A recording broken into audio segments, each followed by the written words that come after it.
Pakistan, Saudi Arabia, Turkey ఒక కీలకమైన రక్షణ ఒప్పందం చేసుకున్నాయి.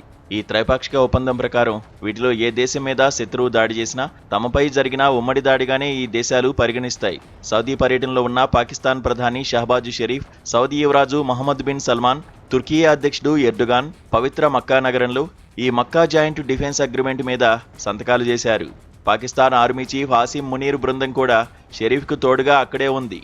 తమపై జరిగే ఏ విదేశీ సైనిక దాడినైనా సమర్థవంతంగా తిప్పికొట్టేందుకు ఈ ఒప్పందం సహకరిస్తుందని పాకిస్తాన్ ప్రకటించింది.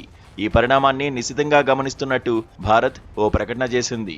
పశ్చిమాసియాలో యుద్ధం జరుగుతున్న కాలంలో కుదిరిన ఈ ఒప్పందంలో భాగంగా ఆ మూడు దేశాల మధ్య ఉమ్మడి సైనిక విన్యాసాలు, రక్షణ దళాల ప్రత్యేక శిక్షణలు, రక్షణ సాంకేతికతల బదిలీ, మరి ముఖ్యంగా నిఘా సమాచారాన్ని ఇచ్చిపుచ్చుకోవడం వంటివి ఉంటాయి. టర్కీ, పాకిస్తాన్లకు యుద్ధంలో ప్రత్యక్ష ప్రమేయం లేకపోయినా సౌదీ మట్టుకు ఇరాన్ దెబ్బలకు గాయపడుతోంది.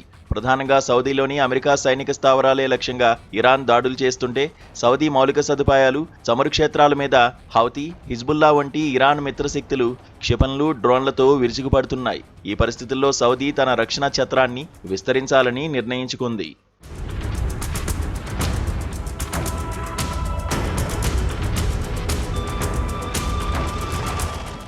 చమురుధనం ఘనంగా ఉన్న సౌదీ, అనుబలం ఉన్న పాకిస్తాన్, అతిపెద్ద ఆధునిక సైనిక శక్తి టర్కీ చేతులు కలిపి ఇలా ఉమ్మడి రక్షణకు కట్టుబడ్డారు.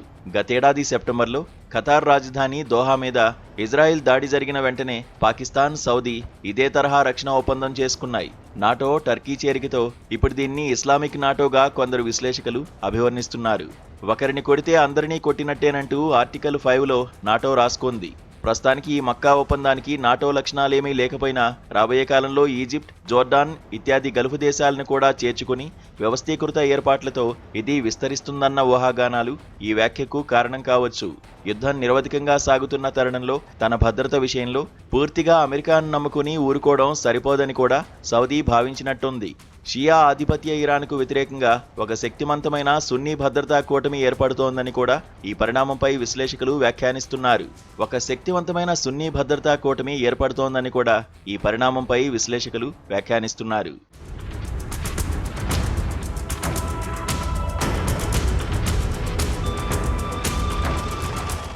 పాకిస్తాన్, సౌదీల మధ్య గతేడాది కుదిరిన ఒప్పందం అన్ని రకాల రక్షణలు అంటూ పేర్కొనడం వల్ల అణ్వస్త్రాలు కూడా అందులో అంతర్లీనంగా ఉన్నాయన్న అనుమానం విస్తృతంగా ఉంది. ఇప్పటి త్రైపాక్షిక ఒప్పందం అటువంటి నర్మగర్భమైన ప్రస్తావనలేవి చేయలేదు.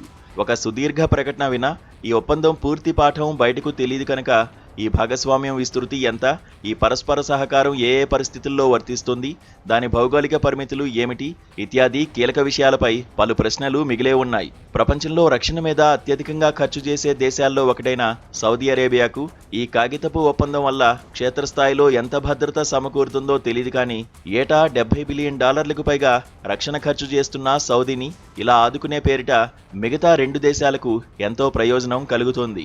మరిన్ని అత్యాధునిక ఆయుధాలు అమ్ముకునేందుకు టర్కీకి, ఇప్పటికే సైనిక సాయం చేస్తూ భారీగా రుణాలు పొందుతున్న పాకిస్తాన్కు మరిన్ని అవకాశాలు దక్కుతాయి. ఇక చైనా, టర్కీ, సౌదీలతో బలమైన రక్షణ ఒప్పందాలున్న పాకిస్తాన్తో భారతదేశానికి వచ్చి పడే సమస్యలు ఎలా ఉంటాయన్నది ప్రశ్న. ఈ త్రైపాక్షిక ఒప్పందం తక్షణ ముప్పు కానప్పటికీ రేపటి రోజుల్లో మరిన్ని చేరికలతో మరింత విస్తరించగల అవకాశాలు ఉన్నాయని అంటున్న ఆ కూటమిలో పాకిస్తాన్ చక్రం తిప్పడం నిశితంగా గమనించాల్సిన పరిణామమే.